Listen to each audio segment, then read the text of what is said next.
I am Pepsi Margulis Lambak. Isa po akong anak ng tribal leader, Dato Luis Lambak ng Marilug District.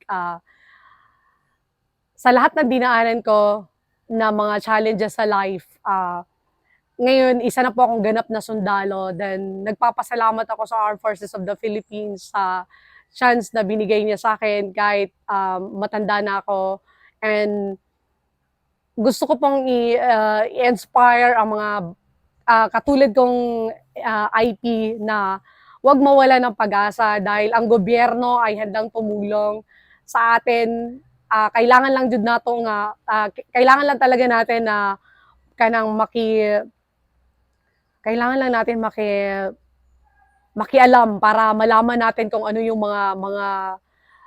mga programa na dapat para sa atin. Then sa community namin is natural lang ang tumulong sa amin kasi yun na ang nakasanayan naming tradisyon sa tribo namin sa Ubo Manobo na Marilug District kasi helping other people is our happiness and that is comes from our heart.